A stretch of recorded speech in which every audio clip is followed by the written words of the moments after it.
He has taught political sociology, religion and society, industrial sociology, urban sociology, etc. and has also been awarded several fellowships like Commonwealth Academic Staff Fellowship, Fulbright Visiting Lecturer Grant, etc. He has a book, State, Society and Tribes, Issues in Post-Colonial India, which is published in 2008. He has also published several scholarly articles in journals, books, and also in several conferences and seminars.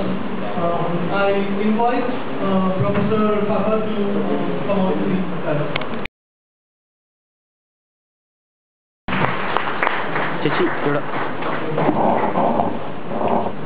Johar Dr. B.R. Ambedkar. Johar Johar. Johar Dr. B.R. Ambedkar. Johar Johar. సాధిస్తాం అంబేద్కర్ ఆలోచన విధానాన్ని. సాధిస్తాం సాధిస్తాం. సాధిస్తాం అంబేద్కర్ పని విధానాన్ని. సాధిస్తాం సాధిస్తాం.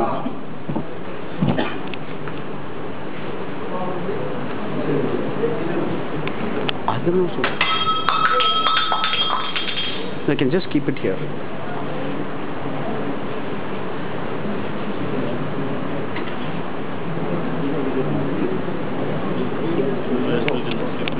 Down they can keep the mask on. Keep all. Johar Baba Saheb Ambedkar. Johar Johar. కొనసాగిద్దాం అంబేద్కర్ కుల ఆలోచన విధానాన్ని.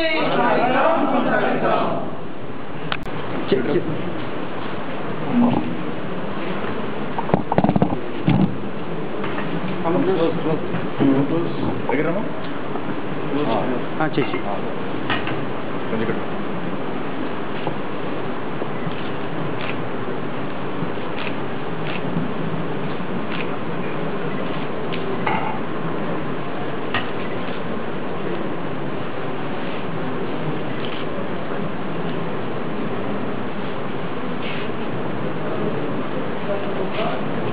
has passed away today morning in Krishna district. So I request all of you to pay respect to him by kneeling in silence.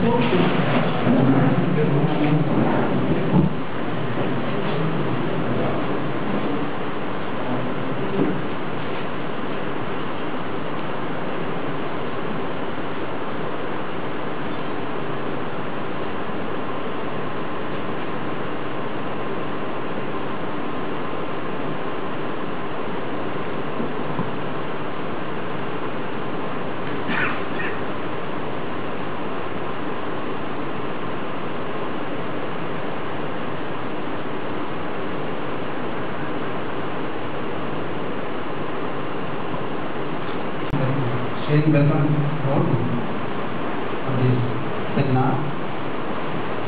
Not taking much time, I would like to read a few lines and actually few lines, 1.5 page. There are many ways of calculating time.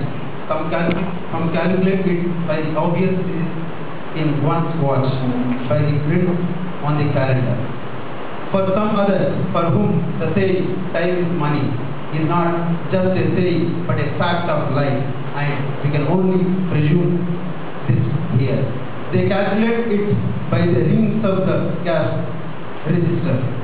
Certain others, and I think the very successful ones, calculate it between milestone and revolution. For some others, and we might not be very far from this category, the time is an immense non-time, a time when the battles have to be started from its starting, each time starting from the square one, each time occupying the ground zero. Dr. Bhimrao Ambedkar but anniversary is a time where how to calculate it is left to us, whether we should calculate it by the milestone achieved or are we still bound by a battle which has to be begun each time afresh, each time from very starting, finding the adequate definition and drawing the exact sum battle line each time. I start with the thoughts on the time for a few reasons. First of all, it is about our organization itself. Dalit, Adivasi, Bahujan and Minority Student Association, or DAPMSA, as it is commonly called, has more than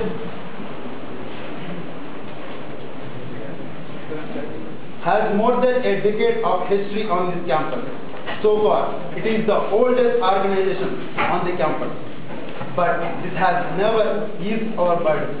For an organization such as ours, which is dedicated to an ideology that believes in the possibility of non-exclusive world, a world of human dignity, though its scope be within the few acres of this campus, we have found ourselves each time confronted by a new problem. If performance is the key to politics, we should be grateful that we have had to renew our fight each time after time.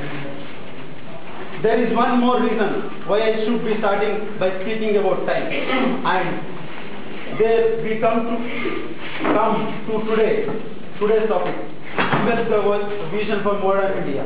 The reality of our nation as experienced by the likes of us also offers us another way of looking at the whole question of modern. For us, modern has just remained an adjective of time. That is, by modern India, we often refer to, say, the India of the late 20th and this 21st century. But more than this, modern is an attitude. It is an attitude which is centered on the question of rights. These are the two factors that we wanted to highlight in our title. First, that the India is a modern only in a temporal sense, and second, for it to be modern in the correct way, in a way that affirms human dignity. We could do worse than turn to the chief architect of our unrealized constitution of Dr. B.R. Ambedkar. The passing of years have not made our task any simpler. Rather, the time has brought out the starkness of the contradictions of our existence. We live through a period where there is an undeclared war in our own terrorism. Operation Green Hand has made us realize the need to distinguish between land and people, while conventional sense bind these two together, like saying the people's land. We have been made to understand at blank point that these two can be diverse so easily, that the land can be so precious and the people on it so expandable.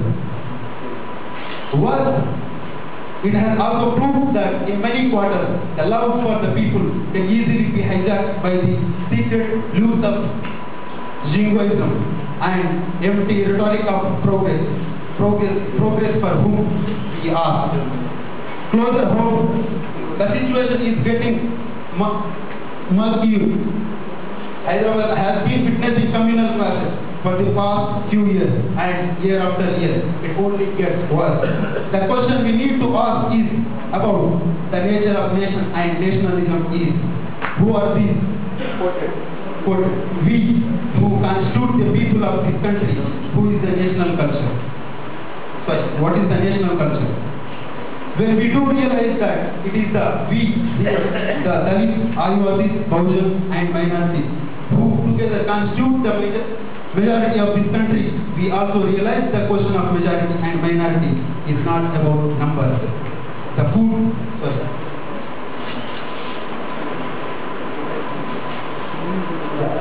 majority culture is that culture which belongs to a minority, like not eating beef.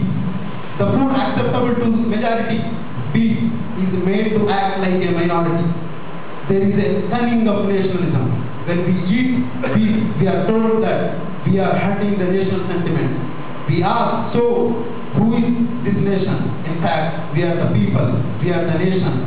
Do not let us eat is what we want to, that is hurting the national sentiments, that is anti-people. The question then is also about rights, and I would like to end this with the Ambedkar quote we started in our pamphlet with: for a successful revolution, it is not enough that there is a discontent. What is required is a profound and true conviction of justice, necessity, and importance of politics and social rights. Thank you. Now I invite G. Shankar, General Secretary, Andhra Pradesh CST Employees Union.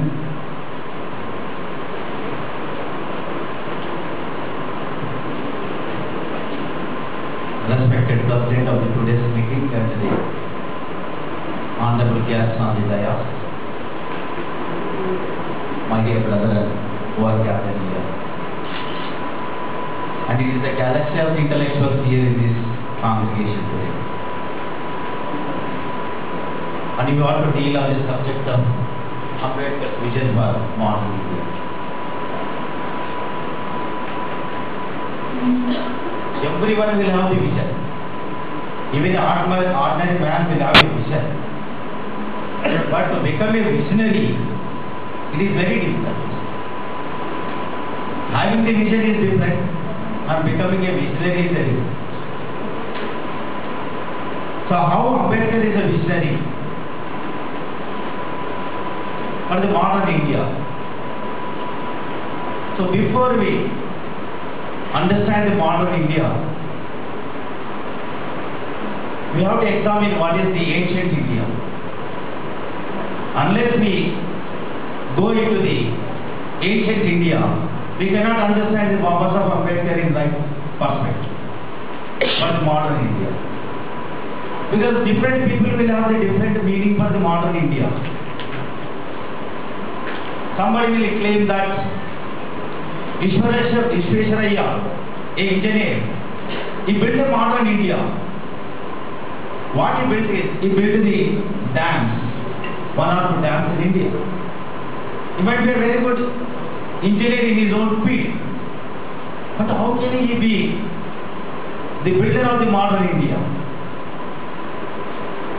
Similarly, there are great singers in India to whom the Bharat Ratna was also given. Like musicians also there. They were also given the Bharat Ratna, along with the Dr. Ambedkar. So when we call the Dr. Ambedkar as the builder of the modern India, whether these people who got the Bharat Ratna are also the modern builder of the India? Can we treat them as a builder of the modern India? So we have to go little behind, before Baba Saheb Ambedkar. What is meant ancient India first of all? Because in Ambedkar words only, those who will not know the history, they cannot create the history. To create any history, one has to know what was the history of the previous. Like in a cricket, we take the record, we will call it the record. Sachin Tendulkar made in the 100 centuries. Isn't a record. So if the future cricketer wants to break it, he has to know there was a record of 100 centuries is there. Then only the future cricketer can break that record. So like that, we have to understand what was the ancient India. The ancient India, by virtue of the books, history books, we know everyone, right from the beginning, even before joining the school, our parents or somebody else in the vicinity where we are living, we will be listening so many stories before joining the school also. So regarding Rama, Krishna, history, so many things, Ravana, all these things, and the great epics will be taught to us. And even after joining the school also, we will be taught the same stories. So it has been breathed into our body. That is the true history of the Indian history of the ancient India. So how Ambedkar has broken that ancient India? So the ancient Indian society, coming to the culture of what we are today as a Hindu culture. First we will take the culturally as a Hindu culture. Don't think anybody is here who are the believers of the Hinduism. I am not criticizing Hinduism. Like our friends have exhibited, don't believe the superstitions just now. In the same way, I am also asking you, think in a rational way. You may believe anything, because belief is the right given under the Constitution. But you believe in a rational way, you think in a rationalistic way, whether it is having any rational behind it or not. So today awards are given to the so-called great sportsmen in India. You will be knowing the awards in whose name they are giving. Arjuna Award, Dronacharya Award. These are the popular awards given to the sportsmen in India. So let us first examine one test we will take. Dronacharya and Arjuna and Krishna. Because they are considered to be the greatest people of those days. So what did Dronacharya did? If he is a great army or a great teacher of the whatever is during that field, a warrior group, he will teach us the warrior groups. So he built Arjuna as one of the best students, like in universities also. So those days Arjuna became the best students of the Dronacharya. So he thought that in the world no one is there to conquer the Arjuna. So he wanted to testify Arjuna, are there any person who is above Arjuna? He was going in the forest, that story you know, Ekalavya. Ekalavya story was created. Truly speaking, Ekalavya never thought that the Dronacharya will be there and he will be the master for him. Like Ambedkar, you take the example of Ambedkar. When Mahatma Jyotirao Phule died, thereafter Ambedkar took birth. That means there was Ambedkar has not seen the Mahatma Jyotirao Phule. But yet, in his struggles, when he was taking the struggles, he came across Mahatma Jyotirao Phule's struggles. Then he thought that yes, my real guru next to Lord Buddha is Mahatma Jyotirao Phule. Similarly, that Ekalavya, an innocent, a tribal or Dalit in this present context, he was so much expert in his field that a dog was barking, it is disturbing his mind. Then he, with an arrow, he stopped the barking of the dog. Dronacharya observed the dog, suddenly how the barking of the dog was stopped. He wants to see that. So slowly during the side when he was seeing, so the dog, there is a small arrow in his mouth, the dog's mouth. Dronacharya felt surprised because he does not know that technique also. So when he does not know how he can teach to Arjuna, so then in his mind he thought that there is a great personality than Arjuna and me. So he wants to find out that person. So he was gone to him. As an elderly person, Ekalavya made a reverence to him. And when he introduced himself, I am a Dronacharya. I am a guru of all these Pandavas. Then this gentleman, as a guru, he has also treated him as a guru. And when the guru came, he asked the guru, what is your wish, what I can give you? But Dronacharya took his thumb. That means he has cheated Ekalavya to see that Arjuna is a great person. So can we treat the Dronacharya as a great personality or Ekalavya as a great personality? how the history was created. The cheaters are made as a great personalities in the modern India, even by the present state. Thereafter, Dronacharya came across the Karna. He is also one of the greatest warriors. Even Dronacharya cannot conquer him. Karna. So leave about the Pandavas. He is only one person sufficient to finish entire Pandavas also. That was the greatness of the Karna. Then Dronacharya went to Krishna. See, he is your brother-in-law. Arjuna is your brother-in-law. He is my greatest Shishya. If Karna participates in the war, not only Arjuna, everybody will be vanished. You have to save the Pandavas. Then he asked, what is the method to save the Pandavas? You have to snatch away the Kavacha Kundalas from the Arjuna, the Karna. Then Krishna has not asked simply, he went in a Bhairupi and a different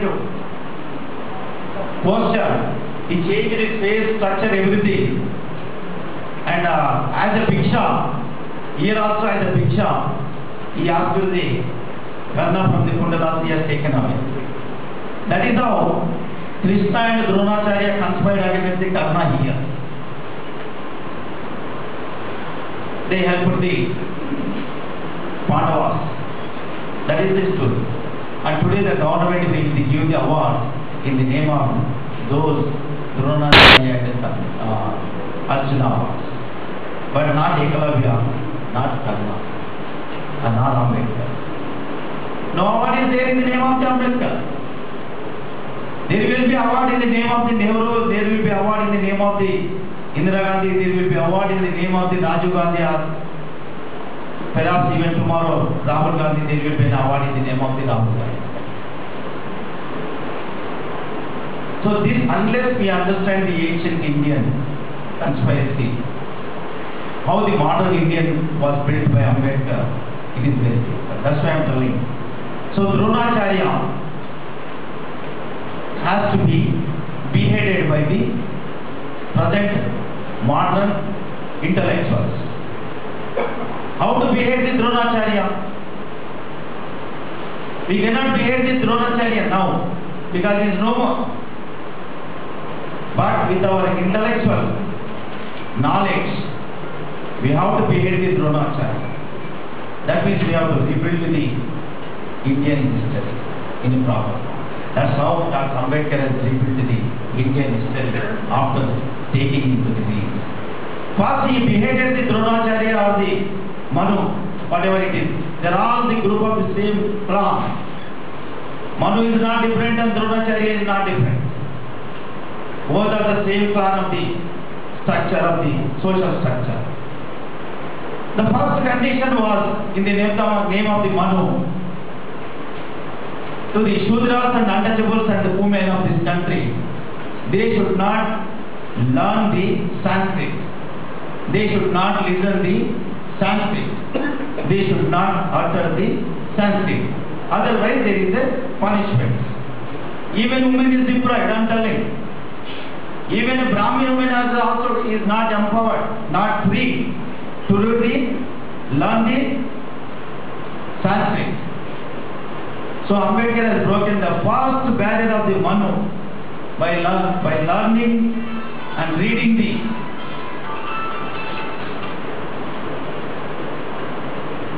Sanskrit, not in India, by abroad.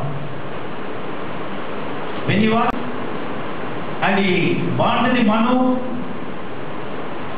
4 times he burned the Manu by learning the Sanskrit.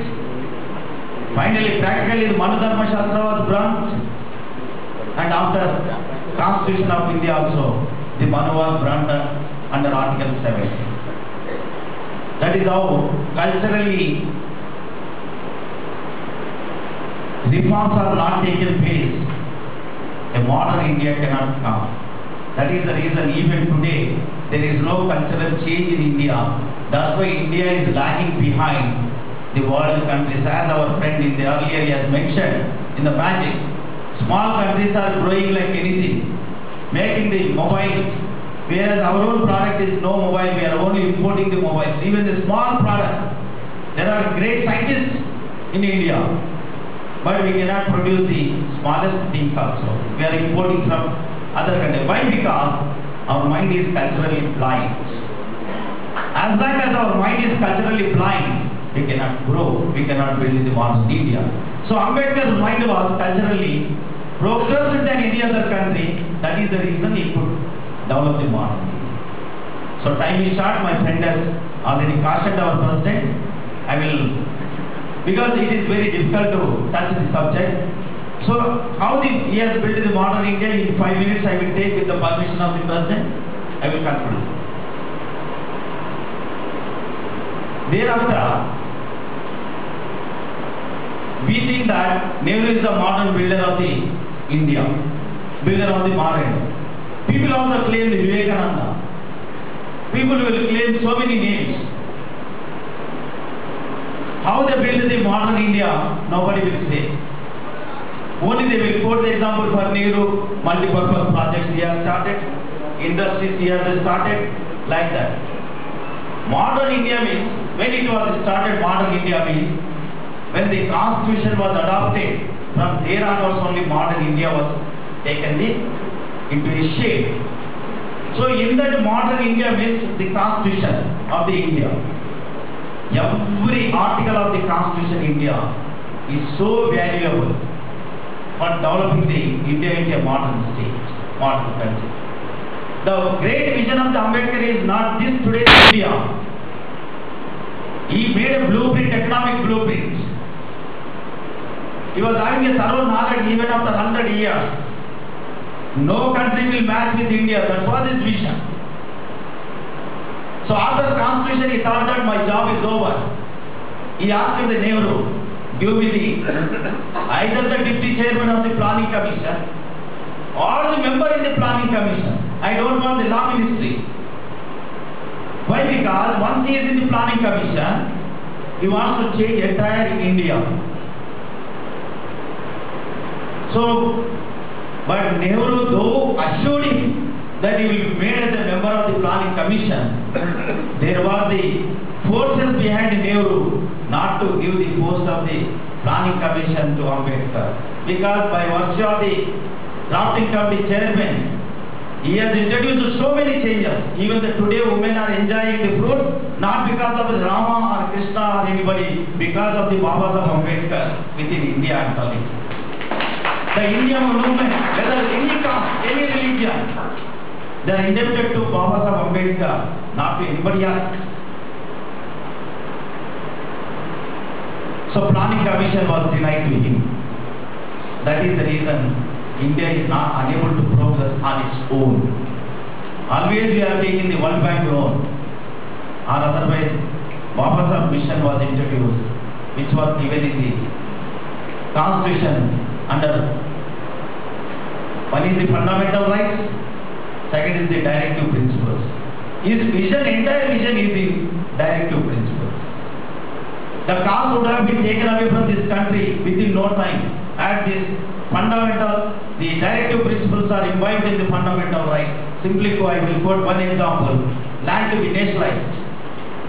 The entire caste system is based on the land in India. You know that. Then the slavery is because of the land hegemony in India. One person is holding the hegemony of the land, is creating the slavery and slaves. Ambedkar wants, if that is removed, equality will come. So he wanted the nationalization of the land in the fundamental right, which was not accepted by any person. So how can we call them as economists? How can we call them as a modern builders of the India? Whether Nehru or somebody else. Those who do not have the vision for the India for 100 years, how can we treat them as the builders of the modern India?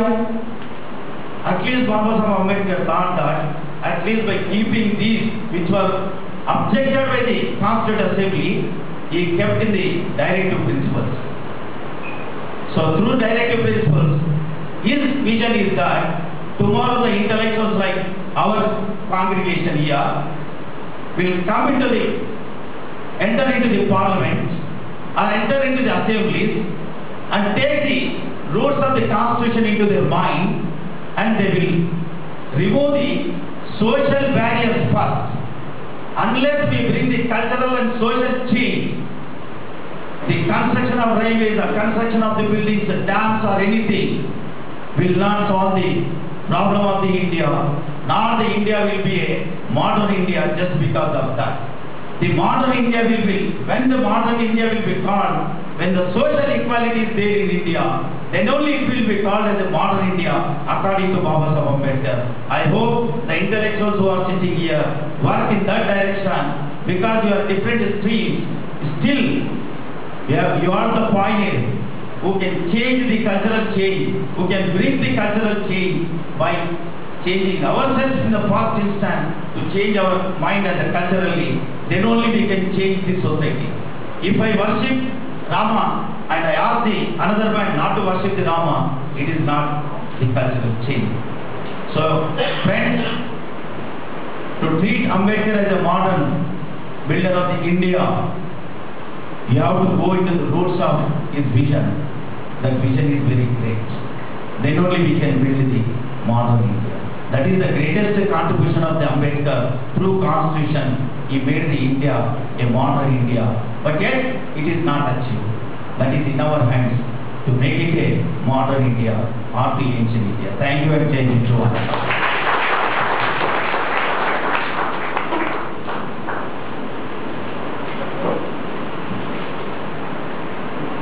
Thank you so much, sir. That was really nice. That how Ambedkar worked for the society. Thank you. Now I invite Mrs. Chitralekha to speak.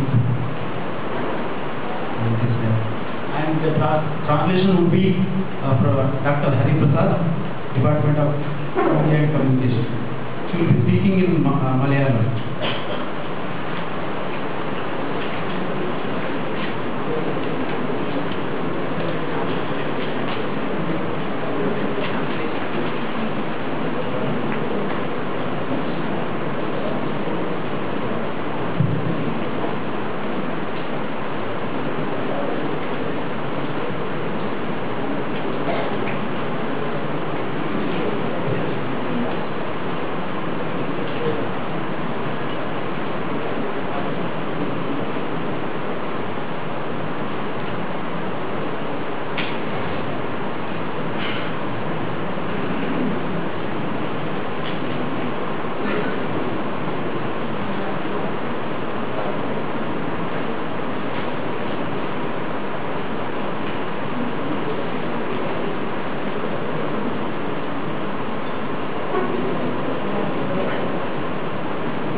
Warm welcome to everyone who is sitting on the dais and people who are assembled here.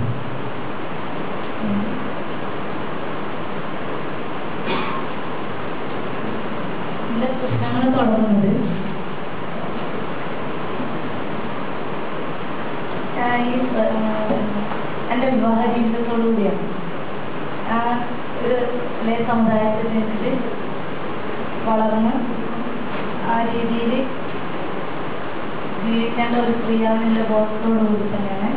പക്ഷെ എനിക്ക് വിവാഹം ചെയ്യേണ്ടി വന്നത് ഒരു OBC വിഭാഗമാണ്. All my problems started with my marriage. I was supposed to be living as a Pulaya woman. Pulaya is a Dalit community in Kerala. But instead I married an OBC man, and all my problems started with that. അവിടെ വെച്ച് തുടങ്ങിയതാണ് എൻ്റെ പ്രശ്നം. കാരണം അദ്ദേഹം ഒരു party കുടുംബം, OBC വിഭാഗം എല്ലാവരും ഒരുപാട് എതിർത്തു.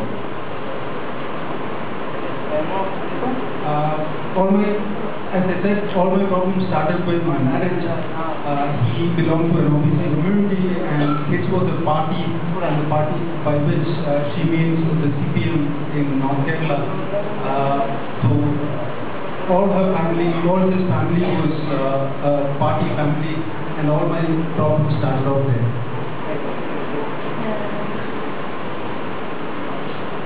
ആ സമയം മുതൽ ഞാൻ വിവാഹ ജീവിതത്തിലേക്ക് കടന്ന സമയം തുടങ്ങി. ആദ്യം ജോലി ചെയ്തൊരു നഴ്സായിട്ടായിരുന്നു ജോലി തുടങ്ങിയത്. പിന്നെ നഴ്സായി ജോലി തുടങ്ങിയ സമയം ശമ്പളം കുറവ്, പിന്നെ കുട്ടികളെ നോക്കേണ്ട കുടുംബഭാരം കൂടുതൽ എല്ലാം കൂടി ആവുമ്പോഴേക്കും എനിക്ക് ജീവിതം മുന്നോട്ട് കൊണ്ടുപോകാൻ വേണ്ടിയിട്ട് പറ്റിയില്ല. I started off my career as a nurse, and with the kind of money that I used to get as a nurse, it was very difficult for me to get my life going. ഞാൻ കുറച്ച് സമയം കൂടുതൽ വരുമാനം നിലയ്ക്ക് പുരുഷന്മാരെ ആധിപത്യം സ്ഥാപിച്ച മേഖലയായ ഡ്രൈവിംഗ്, ഓട്ടോറിക്ഷ എന്നുള്ള തൊഴിലിലേക്ക് നീങ്ങിയതോടുകൂടി എൻ്റെ പ്രശ്നം തുടങ്ങി. The problems aggravated when I started entering into the domain of male chauvinism, which is supposed to be which is fully for driving of an auto rickshaw, which is actually a male-dominated kind of a work in Kerala, and the problems aggravated from that point onwards. കൂടുതൽ ജാതി പ്രശ്നം, പിന്നെ സ്ത്രീകൾ കടന്നു ചെല്ലാൻ പറ്റാത്ത ഒരു മേഖല, നമുക്ക് കൂടുതൽ ഡിഫിക്കൽട്ടായിട്ട് തോന്നുന്ന എല്ലാ കാര്യങ്ങളും ഉൾപ്പെടുന്ന ഒരു മേഖലയിലേക്ക് കടന്നു ചെല്ലുമ്പോൾ ഉണ്ടായ ആദ്യം തുടങ്ങിയ അസഭ്യവർഷം, ജാതി പേരുള്ള ആക്ഷേപിക്കൽ, പിന്നെ കൂടുതൽ അപഹാസ്യകരമായ രീതിയിലുള്ള സംസ്കാരം. Since I started off as a driver, problems confounded manifold. It all started with people calling me by my caste name, and then calling me by several kinds of bad words and bad mouthing and all that. So the problems in fact aggravated with this taking up of this job. കുറേ അധികം ശ്രമിച്ചു. പിന്നെ ക്ഷമിക്കുന്നതിന് പരമാവധി കഴിഞ്ഞപ്പോൾ ഞാൻ പ്രതികരിക്കാൻ തുടങ്ങി. അപ്പോൾ അവർ കൂടുതൽ ഇറിറ്റേറ്റ് ചെയ്യുന്ന രീതിയിലുള്ള പ്രവൃത്തിയും അതേപോലെ അവസാനം എനിക്ക് പോലീസിൽ പരാതി കൊടുക്കേണ്ട അവസ്ഥ വന്നു. Initially, I was in a mood to sort of not taking care of all these kinds of words that they were using. In the place that I was working, they started calling me all by names, and it aggravated, and then I had to complain to the police.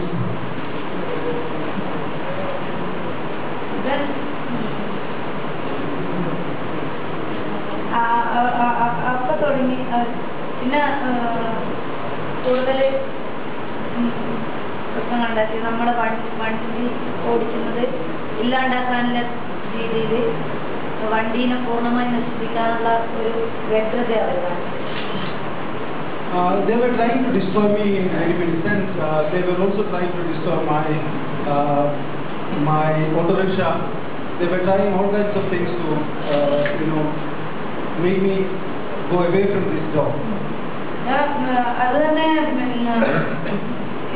ഈ autorickshaw സ്റ്റാൻഡിൽ ഓടിക്കാൻ ജോലി ചെയ്യാൻ എനിക്ക് 2004 government CMRI പദ്ധതി അനുസരിച്ചാണ് autorickshaw വാങ്ങാനുള്ള സഹായം കിട്ടിയത്.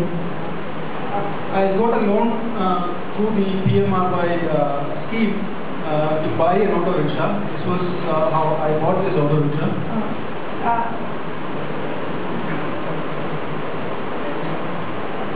എൻ്റെ ഭർത്താവാണ് ആദ്യം ഓട്ടോറിക്ഷ ഓടിക്കാൻ തുടങ്ങിയത്.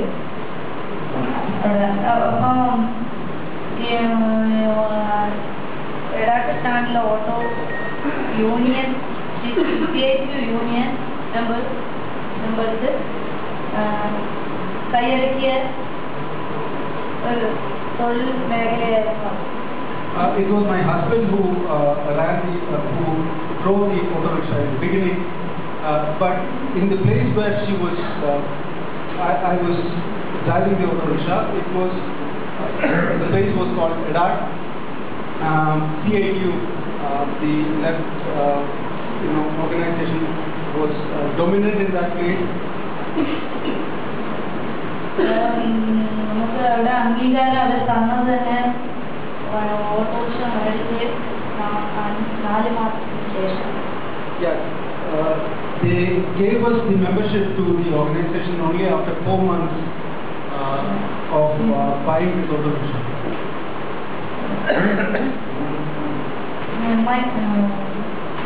എൻ്റെ ഹസ്ബൻഡ്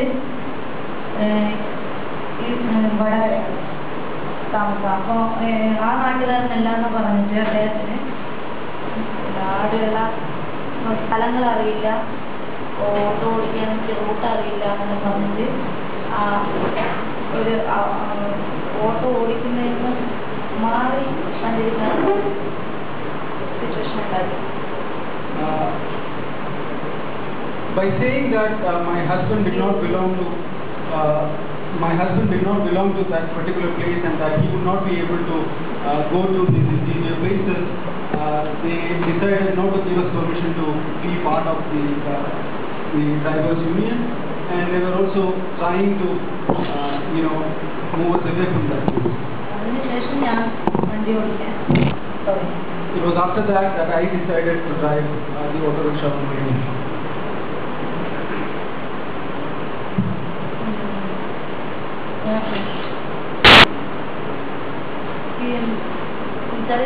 നമ്മുടെ കണ്ണൂർ ഏരിയ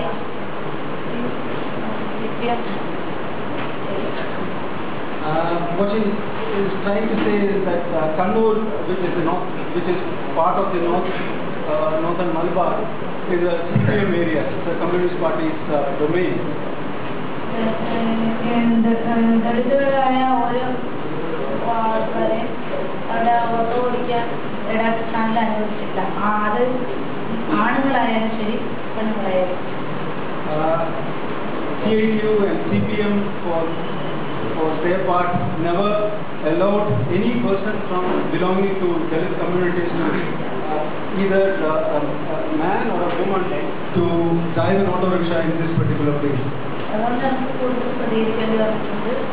അതിൻ്റെ എല്ലാ ഫലമായിട്ടാണ് എനിക്ക് എൻ്റെ ഓട്ടോറിക്ഷ കത്തി നശിക്കേണ്ട അവസ്ഥ വരെ വന്നത്. Because of all this, I had to take certain things in my own hands and I had to react to certain situations, and probably this is the reason why they have destroyed and they have burned my auto rickshaw. ഇത് പോലീസിൽ പരാതിപ്പെടാനുണ്ടായ കാരണത്തോടുകൂടി നാട്ടിലുള്ള മുഴുവൻ ആൾക്കാരുടെയും സമ്പാദിക്കേണ്ടി വന്നിട്ടുണ്ട്. ഞാൻ അവിടെ ഒറ്റപ്പെട്ട് ജീവിക്കുന്ന ഒരു കുടുംബമാണ്. പിന്നെ issue, or maybe it should be like we are also approached that it should be a women figure who can majorly focus on minorities and Dalits.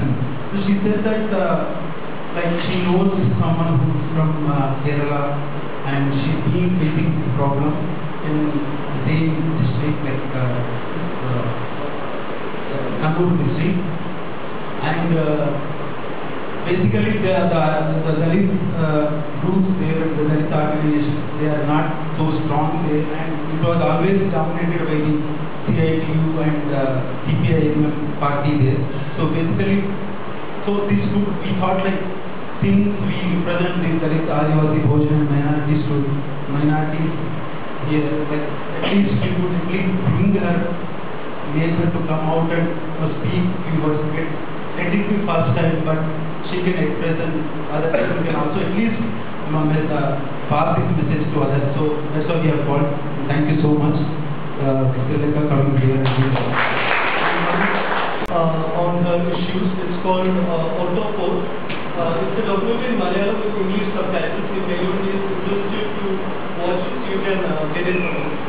Thank you.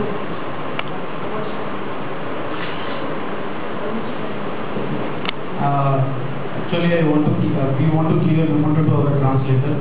I invite Swarupa to give a memento to Dr. Harris sir.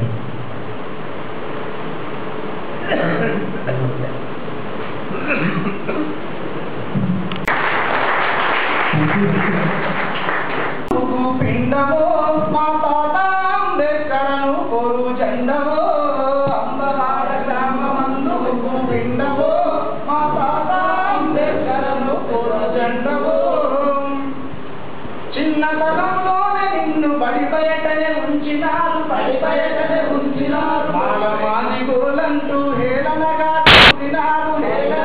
చూసినారు ముందకు దిగి కట్రలెన్నో పండినారు మనిషిని మనిషిగా చూడని మనుధర్మశాస్త్రంలో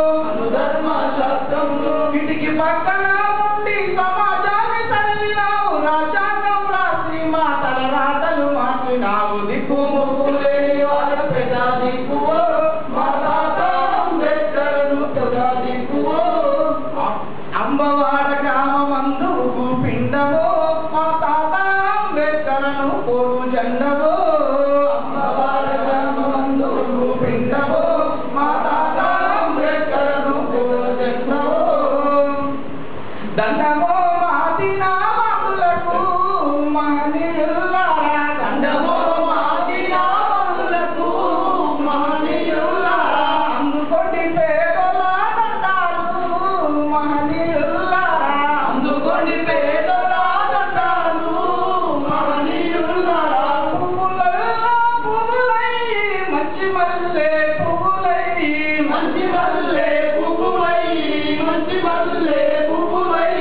కట్టనైనా తల్లితోటి హక్కులన్నీ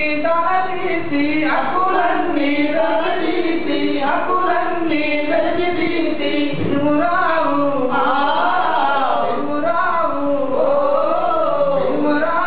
అంబేద్కరయ్యో మహనీయులారా భీమురావు అంబేద్కరయ్యో మహనీయులారా శుద్ధులాకే ప్రణామమయ్యో మహనీయులారా శుద్ధులాకే ప్రణామమయ్యో మహనీయులారా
is such a specific person that it can really extremely difficult to say no here.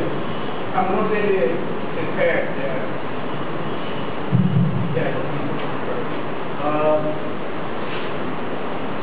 as to what I really say, but since it's on the Ambedkar's vision of modern India, I would like to just share some of the thoughts that I have in the context of what really constitutes modern India.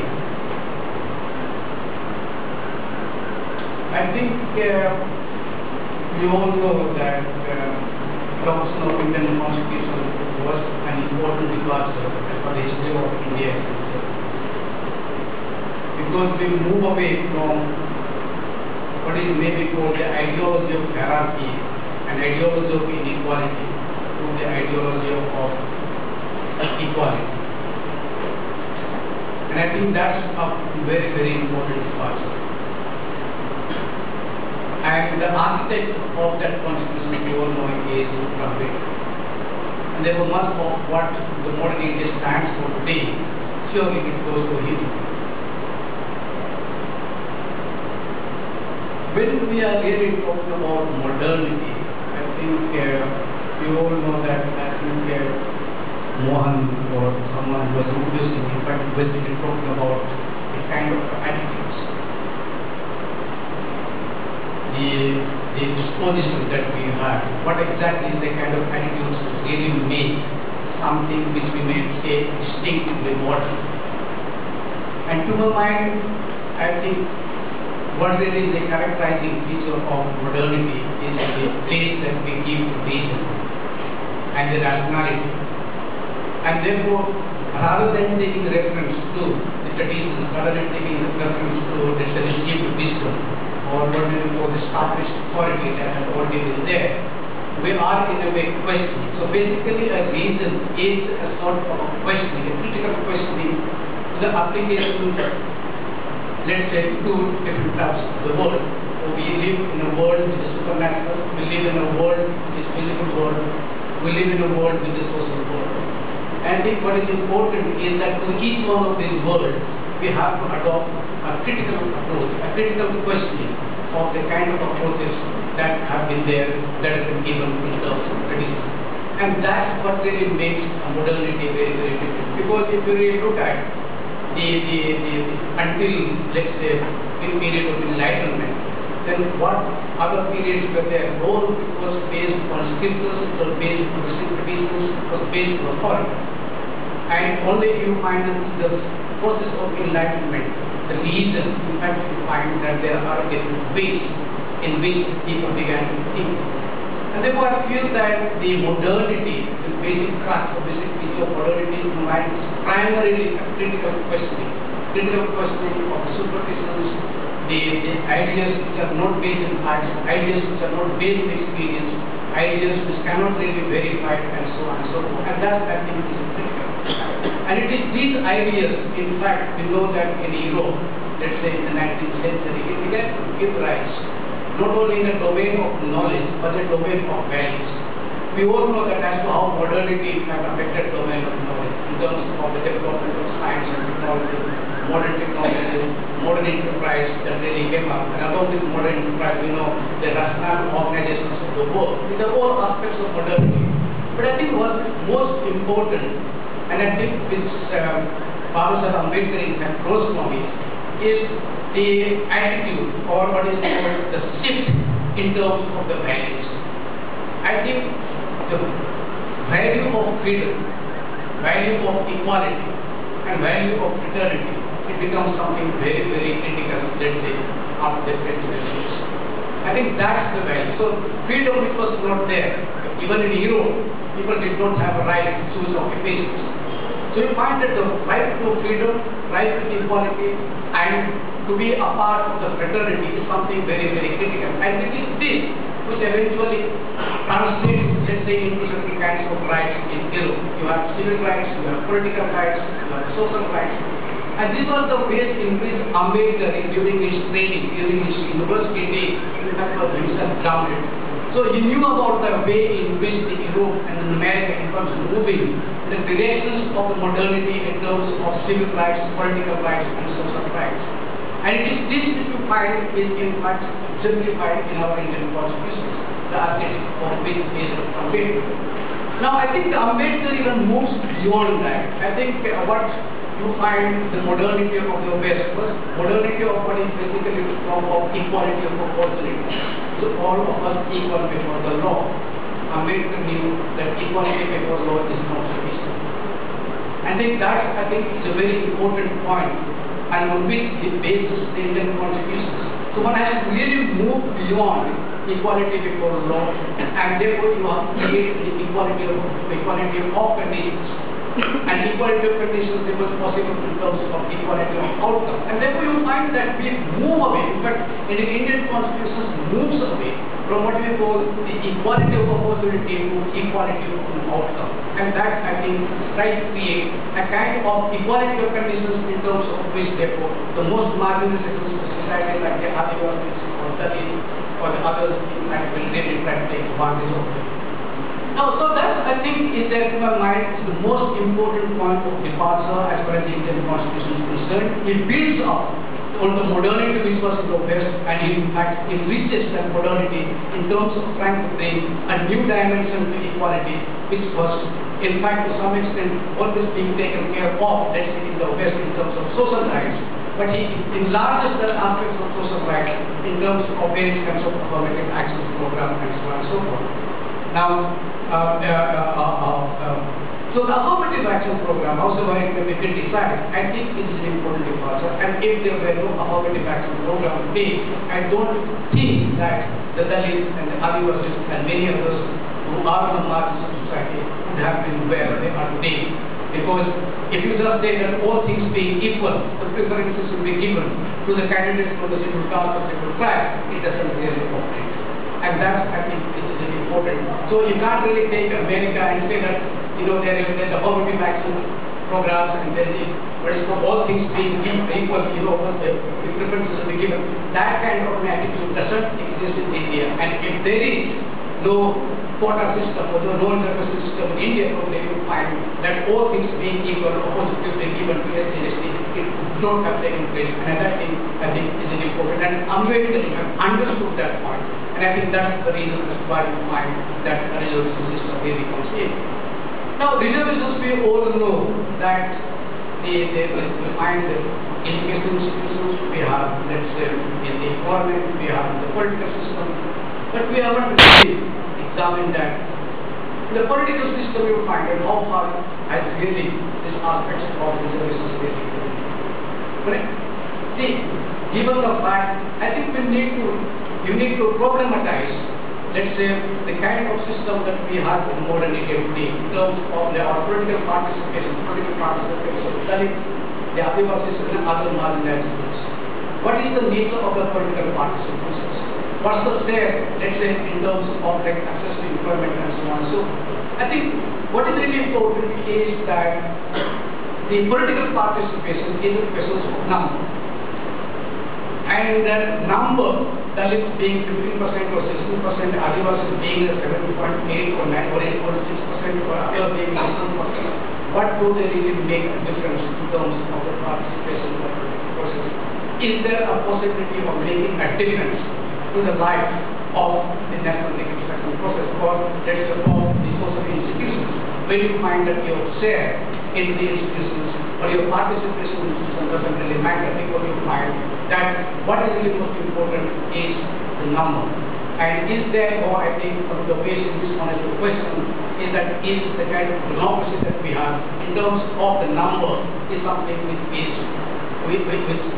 find is good enough in terms of running, let's say, building a modern society. Because in modern society, it means that each one of us have a right to determine our life in the way we like. And can we therefore, in the way we like, being a minority, being a Dalit, being Adivasi, can we really stay public institutions? And that, I think, is extremely difficult. And although I don't see another way, but I think they need a questioning attitude to the fact in which we actually participate in the democratic process. The virtue of the fact that we being a very small in number, and therefore we find it extremely difficult to make a difference, let's say, in the parliament, in the assembly, and so on and so forth. So that is one I think we have really taken up. The other that we really have to take it up is that I think when we talk about modernity, I think we have to talk about modernity vis-a-vis the larger society, vis-a-vis the larger social institutions, vis-a-vis the larger social structure. I think the Dalits and Adivasis and the minorities have to engage at two levels. One is with the wider society, and the other is within their own society. I think within their own society you find that again there is a lack of critical questioning is something which you find extremely problematic. And sometimes you have to find that even this critical questioning, now how do we really take it? How do we really approach that? For example, when we talk about, let's say, the fixed schedule area, we won't talk about the fixed schedule area and the PESA, extension to the Panchayat Act and schedule area. What does PESA really stand for? PESA is trying to restore the traditional system of governance. What the traditional system of governance really means?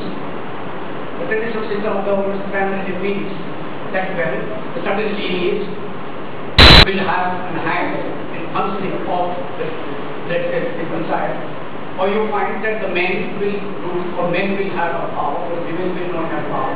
And then we also find that although we have to find that others in a way trying to say that there has to be a restoration of the traditional system of governance, we find how modern is this species. In terms of trying to articulate a demand, we do have a modernity. In the sense we are trying to determine our life in our own way. And therefore, vis-a-vis the larger social system, in fact, we are trying to say that we must be given an opportunity and access to govern ourselves. But having done that, how modern we would be if we find that to be actually restoring back the traditions, where you find that it is not widely calculated to wider sections of the society, where you find that some sections of the society will not be able to have access to the power, where you find that women will not have access to the power. And therefore, I really feel that if we are trying, if we really want to have a vision of an Ambedkar, then I think we have to have a two-pronged approach.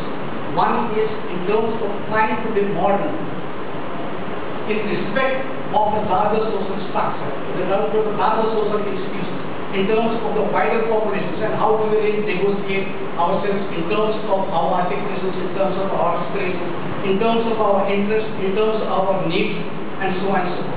And other is, of course, how do we really reform ourselves in terms of trying to do away with various kinds of traditions, which actually does not give that kind of rights which in fact is enshrined in the civil rights.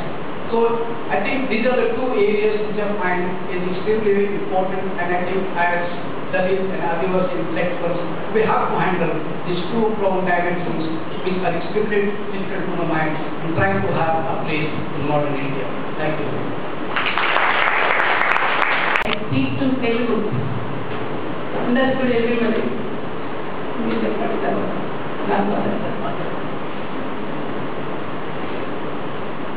ఇక్కడ ఈ మీటింగ్కి దాదాపు స్టార్టింగ్లో ఒక 250 members దాకా ఉన్నారు.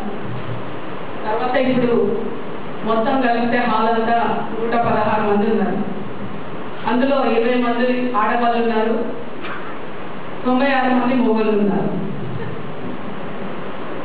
మొత్తం 116 మంది ఉన్నారు.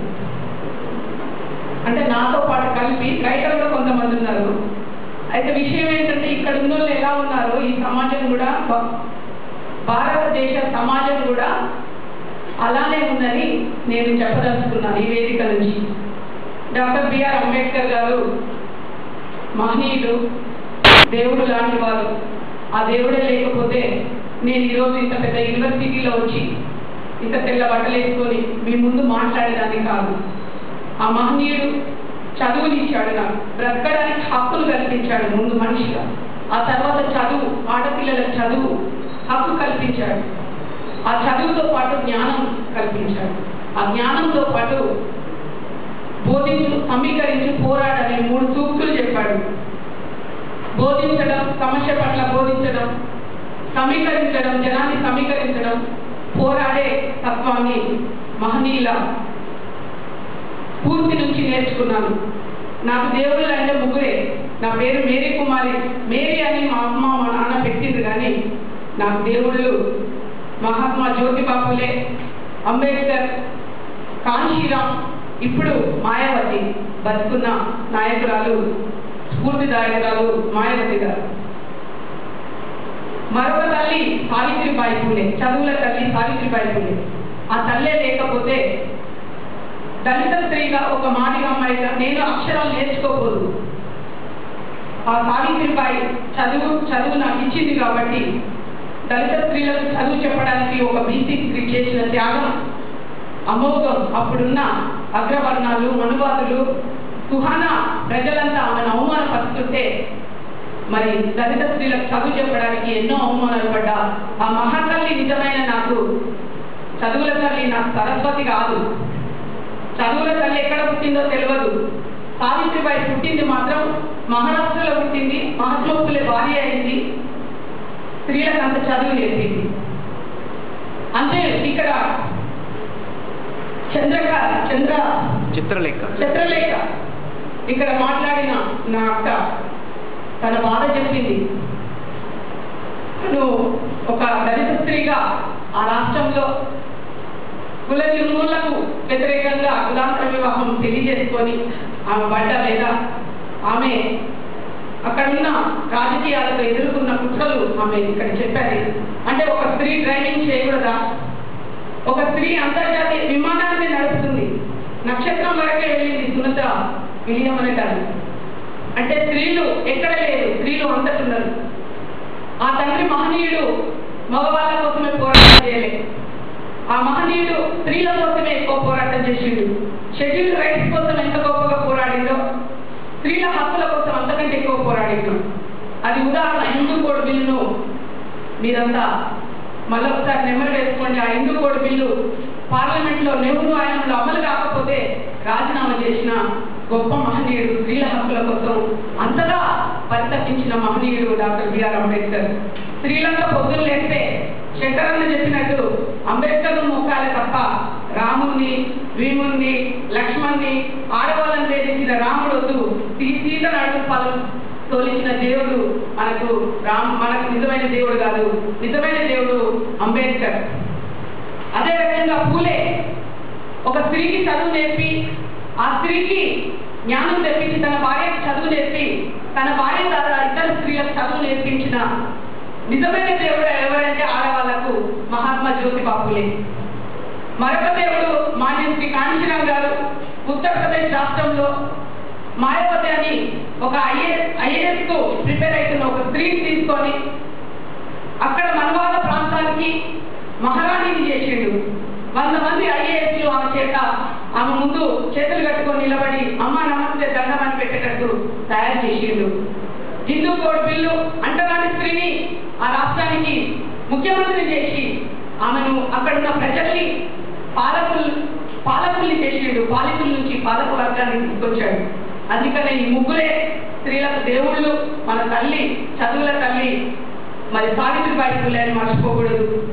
నిన్నగాక మొన్న ఉస్మానియా యూనివర్సిటీలో బీచ్ ఫెస్టివల్ గొడవ సందర్భంగా మరి విద్యార్థులు చదువుల సరస్వతి ఆలయంలో బీచ్ తినడం ఏంటి అని ఒక పేపర్లో చదివాను పొద్దున. సరస్వతి ఆలయం ఎవరిదయ్యా? సావిత్రిబాయి ఆలయం. అది సరస్వతి ఆలయం కాదు. సరస్వతి మనవాదులు పుట్టించిన సరస్వతి. సరస్వతి ఎక్కడ పుట్టిందో తెలియదు, ఆమె దేవుడో తెలియదు, అయ్యవడో తెలియదు, అమ్మగారో తెలియదు. ఆమె మనవాదులు సృష్టించిన బొమ్మ. ఆ మనువు సృష్టించిన బొమ్మ. ఆ మనువు దళితుల్ని, స్త్రీలని, పిల్లల్ని, హక్కుల్ని అరిస్క తిన్న దుర్మార్గుడు మనిషి హక్కులను తగలబెట్టింది అంబేద్కర్ గారు. ఆ దుర్మార్గుని సరస్వతిని తీసుకొచ్చి మాకెందుకు చెప్తావయ్యా? ఏం తినతిండి మేము తింటామయ్యా? మేము అడవిలో ఉన్న జనం అడవిలో నుండి మరి ఆ రోజు ఆ తిండి బ్రతికిన వాళ్ళు ఈ రోజు ఎక్కడ ఎందుకు తినకూడదు? ఉస్మానియా యూనివర్సిటీలో 70% దళిత బహుజన విద్యార్థులు, మైనార్టీ విద్యార్థులు, గిరిజన హరిజన విద్యార్థులు ఉన్న దగ్గర మరి వాళ్ళ ఇష్టమైన తిండి తినకూడదనే హక్కు ఎవరిచ్చాడు? నీకు తినబుద్ధి కాకపోతే పోయి తగ్గుతో నీ పప్పు కూర నువ్వు. అందుకనే మాస్టర్జీ ఒక పాట రాశాడు. ఎద్దుకూర తిన్నోళ్ళు ఎంత గొప్పలో ఒక మాట చెప్తా. ఎద్దుకూర తిన్నోడే ఎద్దుకూర తిన్నోడే ఎంత ముద్దుకున్నాడే ఎద్దుకూర తిన్నోడే ఎద్దుకూర తిన్నోడే ఎరప్లైన్ చేసిందే ఎద్దుకూర తిన్నోడే ముద్దా పప్పు శాకాహారి ముద్దీనుడైందే ఎద్దుకూర తిన్నోడే ఎద్దుకూర తిన్నోడే రైలును కలిపెట్టిందే ఎద్దుకూర తిన్నోడే. నేను రెచ్చగొట్టడానికి చెప్పట్లేదు, వేరే విధంగా కాదు కానీ ప్రపంచ దేశాలన్నీ ఎత్తుకూర విన్నప్పుడు భారతదేశంలో ఉన్న హిందూ మతోన్మాదులు పెట్టిన కుట్ర కారణంగా ఈ యొక్క మాంసం తినకూడదని కుట్ర చేసి తప్ప మీకు తినబుద్ధి కాకపోతే మీరు బలహీనులైతారు, మేము తింటాం కాబట్టి మేము బలవంతులమైతాం, ఈ సమాజంలో తెలివితేటలలో మేమే అవుతామని తెలియజేస్తూ ఇంకొక మాట ఏం చెప్తానంటే, ఇక్కడ చంద్రలేఖ తన జీవితాన్ని చెప్పింది. చంద్రలేఖ గారిని చూడగానే నాకు ఒక మహనీయుడు గుర్తొచ్చిండు, అయ్యన్ అని. కేరళ రాష్ట్రంలో చదువు కోసం పేదవాళ్ళు చదువుకోవాలి, అన్ని కులాలకు చదువు హక్కు ఉండాలని చెప్పి మరి 19వ శతాబ్దంలో కమ్యూనిస్టు పార్టీ పుట్టక ముందే, కమ్యూనిస్టు పార్టీ రూపురేఖలు లేకముందే ఒక దళితుడు ఈ భారతదేశంలో చదువు కోసం నీటి మీద సముద్రం మీద పోరాటం చేసి సముద్రం మీద నేల మీద చదువు నేర్పిండు. అదే రకంగా స్త్రీలకు మనవాదులు ఆనాడు బట్టలు వేసుకోకూడదని ఒక పుట్ట చేస్తే దళిత స్త్రీలకు బట్టలు వేసుకోకూడదు, అది కూడా ఈ యొక్క స్థానంలో అంటే స్త్రీలకు అతి గౌరవమైన ప్రాంతంలో మరి ఈ యొక్క జాకెట్ వేసుకోకూడదు, ఒక చీర కట్టుకోవాలనే ఒక సంత పెడితే దానికి వ్యతిరేకంగా పూసలు వేసుకోవాలి అనే నిబంధన పెడితే దానికి తిరుగుబాటు చేసి స్త్రీలకు ఉన్న పూసల్ని తీసేసి మీరు మనుషులుగా బతకండి, ఉన్నత వర్గాల స్త్రీలు మనవాద స్త్రీలు మంచి బట్టలు వేసుకొని ఒళ్ళు కనబడకుండా ఒళ్ళు దాచుకొని ఉన్నప్పుడు మీరెందుకు బట్టలు వేసుకోకూడదని చెప్పి అక్కడ ఉన్న స్త్రీలను చైతన్యం చేసి స్త్రీల ఆత్మ గౌరవాన్ని కాపాడిన గొప్ప మహనీయుడు మరి అయ్యన్. మరి అట్లాంటి ప్రాంతం నుంచి ఒక దళిత స్త్రీ వచ్చి తన బాధ ఇంకా చెప్పుకుంటుందంటే అక్కడ దళితులకు ఆనాడు చదువు కావాలని పోరాటం చేసిన వ్యక్తి ఆయన వర్గాల ప్రజలైన స్త్రీలకు ఇంతవరకు చదువు అందలేదు. ఇంతవరకు ఇట్లాంటి ఫారెన్ యూనివర్సిటీలకు వచ్చి ఇంగ్లీష్ లో మాట్లాడే పరిస్థితిలో లేదు అంటే అక్కడ కేరళ రాష్ట్రంలో ఒక దళితుడు చేసిన సేవ ఎవరికి ఉపయోగపడ్డదనేది ఒకసారి ఇక్కడ మేధావులైన మీరంతా ఆలోచించాల్సిన అవసరం ఉంది. ఇక్కడ కూర్చున్న 20 మందిలో ఎంతమంది దళిత ఆడబిడ్డలు, ఎంతమంది గిరిజన ఆడబిడ్డలు, ఎంతమంది ముస్లిం ఆడబిడ్డలు, ఎంతమంది మాదిగ ఆడబిడ్డలు ఇక్కడ వచ్చి చదువుతున్నారని నేను మిమ్మల్ని అందరినీ సూటిగా ఈ వేదిక మీద ఉన్నోళ్ళను, ఆ వేదిక ముందున్నోళ్ళను, విద్యార్థుల్ని మిమ్మల్ని అందరినీ నేను ప్రశ్నిస్తున్నా. నిజంగా ఈనాడు ఒక్క మాదిగలే ఉస్మానియా యూనివర్సిటీకి, హిందూ యూనివర్సిటీకి, సెంట్రల్ యూనివర్సిటీకి, ఢిల్లీ యూనివర్సిటీ పోయి చదివితే సరిపోదు. రిజర్వేషన్లు మీ సొత్తు కాదు, రిజర్వేషన్లు ఒక కులానికి కాదు, ఒక కులమే తినాలని లేదు.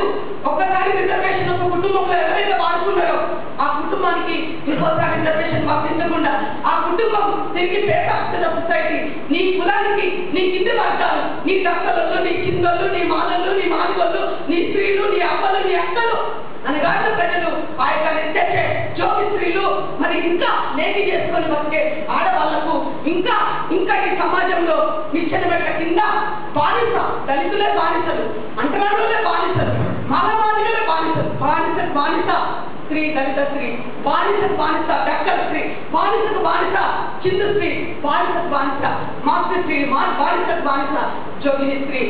మరి అట్లా అన్ని కులాల్లో రిజర్వేషన్లలో అన్ని కులాల్లో స్త్రీలలో పురుషుల్లో వ్యత్యాసం ఉంది. అలాంటి వర్గాలకు రిజర్వేషన్లు అందక ఇంకా చీకటి ప్రపంచంలో బ్రతుకుతున్నారు. ఆడవాళ్ళు బతుకుతున్నారు, పిల్లలు బతుకుతున్నారు, మగవాళ్ళు ఇంకా కూలీగా బతుకుతున్నారు. ఈ పోరాటాలన్నీ ఈ స్త్రీలను, ఈ పురుషుల్ని, పేద వర్గాలను పోరాటంలో నడిపిస్తున్నారు. పేద ప్రజలు త్యాగాలు చేస్తున్నారు. రిజర్వేషన్లు ఎవరైతే ఉపయోగించుకుంటున్నారో వాళ్ళని మళ్ళీ రిజర్వేషన్లు ఉపయోగించుకొని మళ్ళీ వాళ్ళ కొడుకు ఒక కుటుంబంలో ఒక ఐఏఎస్ అయితే వాళ్ళ కుటుంబం నుంచే ఇంకో 2-3 IAS రైతులు తప్ప ఈ రిజర్వేషన్ల ద్వారా చెప్పులు కుట్టేటోడు చెప్పులే గుర్తుండు, డప్పు కొట్టేటోడు డప్పులే గుర్తుండు అంటే మార్పు జరగాలి. ఎవరైతే రిజర్వేషన్లు వాడుకుంటుందో మీరు యూనివర్సిటీలలో చదువుతున్న ప్రతి వాళ్ళు ఈ యూనివర్సిటీ మెట్లెక్కిన వాళ్ళు, ఈ యూనివర్సిటీ ఇంతవరకు పాలన యూనివర్సిటీ చూడని ఆడవాళ్ళను, చూడని పేదవాళ్ళను, ఫీజులు కట్టలేని పరిస్థితిలో ఉన్న వాళ్ళను, ఈ యూనివర్సిటీ అంటే ఇది మనం చదువుతున్న యూనివర్సిటీ కాదని భయపడే గ్రామీణ పిల్లల్ని మీరు తీసుకొచ్చి నిజంగా ఇక్కడ చదివించినాడు. అంబేద్కర్కి నిజమైన గణని వాళ్ళు అర్పించిన వారమే ప్రతి ఒక్కరు మీరు మనసులో అనుకోండి. నిజంగా అంబేద్కర్ ఏం చెప్పాడు? అంబేద్కర్ పోరాడమని చెప్పాడా, బోధించమని చెప్పాడా? ఏ రకమైన బోధనలు మనం అందిస్తున్నాం? మన సమాజానికి ఉపయోగపడే బోధనలు అందిస్తున్నామా? మన సమాజంలో మరి ఉపయోగపడని బోధనలు అందిస్తున్నామని విద్యార్థులు మరి టీచర్లు మేధావులు కూడా నెమరు వేసుకోవాలని కోరుతూ ఇక్కడున్న మేము కింది స్థాయిలో ఉద్యమాలు చేస్తున్నాం. సమస్యల పట్ల మరి నిరంతరం ఉద్యమాలు చేస్తూ జైలు పాలవుతూ ఆరోగ్య అన్ని కష్టాలు అనుభవిస్తున్నాం. ఆడవాళ్ళుగా, కుటుంబ పరంగా, సమాజ పరంగా మరి ఒక దళిత స్త్రీ స్త్రీలలో కూడా వ్యత్యాసాలు ఉన్నాయి. స్త్రీలలో కూడా ఉన్నత వర్గ స్త్రీకి కుటుంబ హింసనే ఉంటే దళిత స్త్రీకి కుల హింస, కుటుంబ హింస, పేదరికం, నిరక్షరాస్యత ఇవన్నీ దారిద్ర్యంగా వెంటాడుతున్నాయి. దళితులంటే మగవాళ్ళే కాదు, దళితులంటే ఆడవాళ్ళు, దళితులంటే మీ పిల్లలు, దళితులంటే మీ కుటుంబాల్లో మీ కింద ఉన్న వర్గాల వాళ్ళు కూడా. అందుకోసం వీరందరినీ మనము సమానంగా తీసుకొచ్చి ఇక్కడ కూర్చోబెట్టి చదివించినారు. మన కుటుంబాలంతా ఒకటి చేసినారే. నిజంగా మనము నిజమైన అంబేద్కర్ ఘనత్వాన్ని అర్పించిన వాళ్ళం అవుతామని మనము మేకలు లేకుంటే ఎవడైనా బలి చేయడానికి సిద్ధంగా ఉంటాడు. కూలీలు లెక్క తిరగబడాలి. మన మీద అన్యాయం జరిగినప్పుడు, మన మీద అత్యాచారం జరిగినప్పుడు, అవమానాలు జరిగినప్పుడు, మనకు నష్టం జరిగినప్పుడు, ఈ ఇంట్లో కూడా ఒక ఆడపిల్ల ఒక పురుషుడితో దాడి జరిగినప్పుడు కూడా తిరగబాటు అనేది నేర్చుకోవాలి. పురుషుడు ఇంకో బలమైన పురుషుడితో అన్యాయం గురైనప్పుడు ఆ పురుషుడి మీద కూడా తిరగబడే తత్వం నేర్చుకోవాలి. అందుకని తిరగబడాలంటే పోయి తండడం కొట్టడం అని కాదు. అంటే నిన్ను రక్షించుకునే నీ ఓటు అంబేద్కర్ ఇచ్చిన ఓటును న్యాయంగా ప్రజలు వాడుకోవట్లేదు. అంబేద్కర్ ఆలోచన విధానాన్ని న్యాయంగా ఉపయోగించలేదు. అంబేద్కర్ ఆలోచన విధానాన్ని చేతుల పద్ధతులకే పరిమితం కాకుండా అంబేద్కర్ పని విధానాన్ని, అంబేద్కర్ చెప్పిన ఆలోచన విధానాన్ని, కాంక్షణ పని విధానాన్ని ప్రజల్లోకి తీసుకెళ్ళాలి. ఆ ప్రజల నుంచి వచ్చిన చైతన్యం ద్వారా మనము మన ప్రజల్ని అధికారం వైపు నడిపించాలి. విగ్రహాల కోసం పోరాటాలు చేయకూడదు. విగ్రహాల కోసం నిన్నగాకుండా ఒక పటేలమ్మ పోరాటం చేస్తుంటే అక్కడ పోయి దళిత లీడర్లంతా దండలేసి అవమానం చేస్తున్నారు. సిగ్గనిపిస్తుంది, అవమానం అనిపిస్తుంది. ఒకరు చెప్తే మనం నేర్చుకునే సంస్కృతిలో మనం లేము. మనం చైతన్యమైన మన మహనీయులు నేర్పిన బాటలో మనం నడవాలి. ఉత్తరప్రదేశ్ రాష్ట్రంలో ఒక దళిత స్త్రీ ఈ రోజు రేపు భారతదేశాన్ని ఏడడానికి సిద్ధం ఉంది. ఉత్తరప్రదేశ్ రాష్ట్రం ప్రజలు ఓటు నమ్ముకోకుండా ఆత్మగౌరవంగా వస్తున్నారు. మన ప్రజలు ఓటు నమ్ముకొని ఒక్కరోజు నిద్రపోయి 5 ఏళ్ళు వాళ్ళను రాజులను చేస్తున్నాం. ఓటు వేసేటప్పుడు మన ప్రజల్ని అమ్ముడుకొని జనంగా, ఆత్మగౌరవం కలిగిన జనంగా మనం తీర్చిదిద్దినారే నిజమైన అంబేద్కర్ కాశీరామ్ గారికి ఘనమైన నివాళులు అర్పించిన వాళ్ళమై ఆ దారిలో నడవడానికి నాతో పాటు ప్రతి ఒక్కరం అందరినీ కలుపుకొని ఈ 122వ జన్మదిన సందర్భంగా మనం అందరం తీర్మానం తీసుకోవాలి. నేను 14వ తారీఖు నాడు కాశీరామ్ ఫౌండేషన్ వాళ్ళు ప్రెస్ క్లబ్ లో నిర్వహిస్తే ఇదే పునర్జీవం అంబేద్కర్ సిద్ధాంతాన్ని మనం పునర్జీవించుకుందామని ఒక ఆలోచన చర్చ బయలుదేరి ఆ చర్చ ద్వారా ఒక ప్రమాణం తీసుకొని నేను ఆనాటి నుండి ఈరోజు దాకా ఎవరో 10 మంది ఎవరో ఒకరు వచ్చి మన పోరాటాన్ని కూడా వాళ్ళు చేస్తుంటే మన పోరాటం మనమే పోరాడాలి. మనకి అన్యాయం జరిగినప్పుడు మనమే తిరగబడాలి. విగ్రహాల్లో అంబేద్కర్ లేదు, వీరులు వాళ్ళ మనసుల్లో ఉంటారు. వాళ్ళకు మరణం లేదు. వాళ్ళు చెప్పిన మాటలు చూసే తప్పకుండా కొనసాగించే పని మనం చేస్తాం. అసెంబ్లీనే మనం చేస్తున్నాం, పార్లమెంట్నే కబ్జా చేస్తాం. మనమే పేదలమైనా మంత్రులమైనా ఓటమారా రాజకుమారా నై చెల్లగా అని చెప్పారు. ఆ ఓట్లు మనం వేస్తున్నాం. అధికారాన్ని మనం ఉన్నాం. 5% ఉన్న అగ్రవర్ణాలు మనువాదులు ఈ రాష్ట్రాన్ని, ఈ దేశాన్ని పాలిస్తుంటే అమాయక ప్రజలకు చూస్తున్నాం. అందుకోసం ఒక లైన్ పాట పడి ఇంకా అక్లూజన్ చేస్తాం. ఇది బాబా సాహెబ్ మాట, ఇది కాంశీరాము మాట, ఇది బాబా సాహెబ్ మాట, ఇది కాంశీరాము మాట. వాటలో ముందు రండిలో బహుజన యువజనులు, వాటలో ముందు రండిలో బహుజన యువజనులు. ఉత్తరాది జనులంతా ఉరుమాయి ఉరిమినారు, వానాయి కురిసినారు, వరదాయి మారినారు. ఉపనాయి లేచినారులో బహుజన యువజనులు, ఉపనాయి లేచినారులో బహుజన యువజనులు. మనువాదమాయ పాము మనలాను కట్టెత్తుంటే, మనువాదమాయ పాము మనలాను కట్టెత్తుంటే, నువ్వు మేకోలే ఉంటవెంది రానోలే ఉంటవెంది, మేకోలే ఉంట మాకు రానోలే ఉంట మాకు. ఉలులాయి లేచిరండిరో బహుజన యువజనులు, ఉలులాయి లేచిరండిరో బహుజన యువజనులు. మీరు రాజ్యమేలకుండా మీ రాత మారదన్నా, మీరు దేశమేలకుండా మీ బతుకు మారదన్నా, మీరు రాజ్యమేలరండిరో బహుజన యువజనులు, మీరు దేశమేలరండిరో బహుజన యువజనులు అని చెప్పి ఈ రకంగా కనుక మనం పోరాడకపోతే మనకు విముక్తి లేదని తెలియజేస్తూ ఈ సభకి నన్ను ఆహ్వానించిన విద్యార్థి సంఘాల వారికి, మరి ఇక్కడ కూర్చున్న పెద్దలు సత్యనారాయణ గారికి, మరి వెల్లిపల్లి శంకరన్న గారికి, పెద్దలు university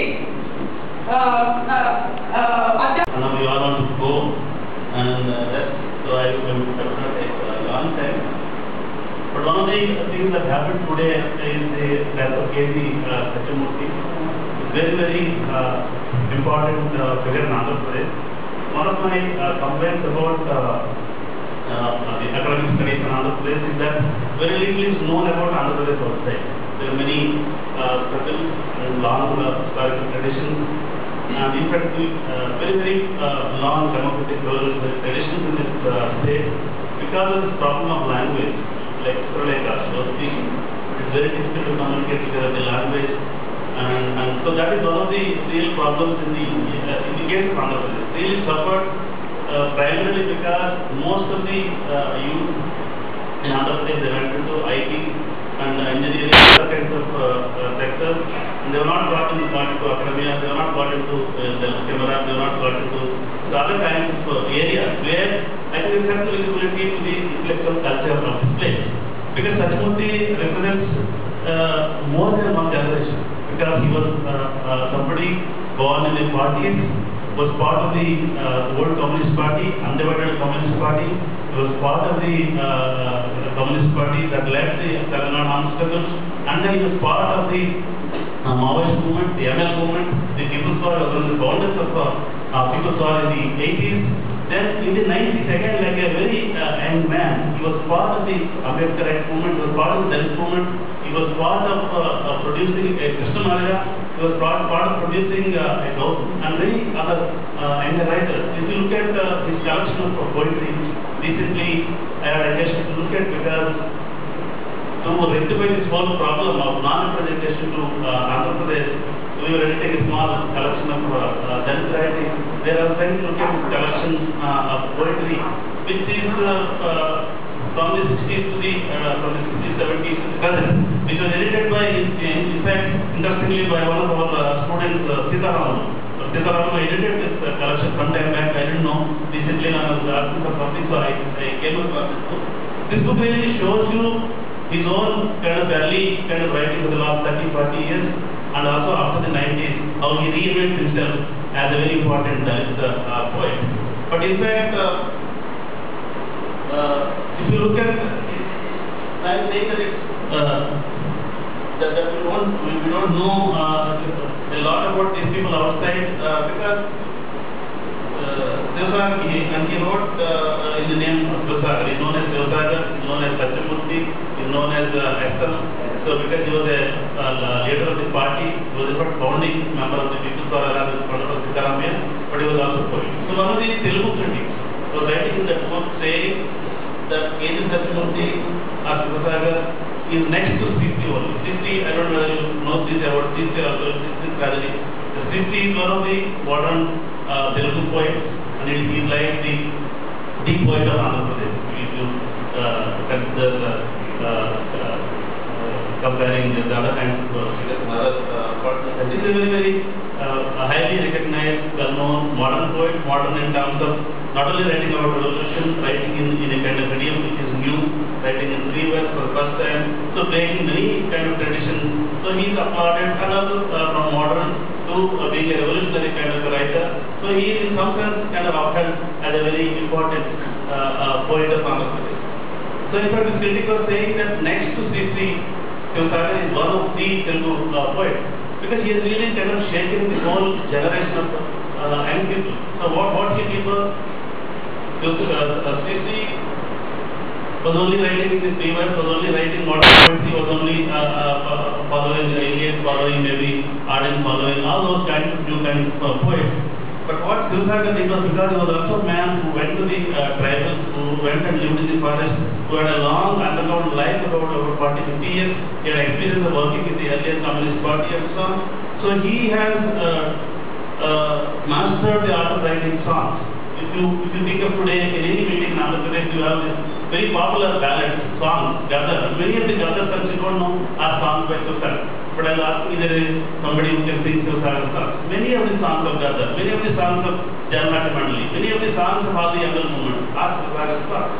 Sivasagar was writing hundreds of songs, following Derrida, following all kinds of, he has a kind of world outlook in terms of, he has read all rebellious poets in the world. So he has been writing kind of continuously, and is in several collections which are all there in that small book. So in that sense, we really don't know about such kind of a figure, and he really moved whole generations of people to become Naxalites. If you think of the guy, his own contribution in terms of turning hundreds of people to Naxalites, he was one such example. And he was an ordinary teacher, ordinary student, and who turned out to be such an influential and important figure. But the only one aspect that I want to talk about today is this aspect of you would like to be a general leader of the society, you would like to be an intellectual of the society, so you would like to be a poet of the society, but how you finally end up being a poet, finally end up being somebody who would look after your own people. So this is one of the strategies in the life of many of the intellectuals, including Ambedkar. So that is the connection that I am trying to make. If you think of Chitralekha, so what was Chitralekha saying? Chitralekha was saying that there are family problems, but she wanted to, she married somebody outside the caste, she married a OBC person. So she would like to be like any other normal citizen of this country. She would like to exercise the right to marry someone who lives in this society. But there is a lot of problems. The society doesn't allow you to be a normal citizen. Because you are born in this caste, you cannot marry somebody outside the caste. Problems begin there. Then what else was like? Because you have to earn some living, so she wants you to drive an auto.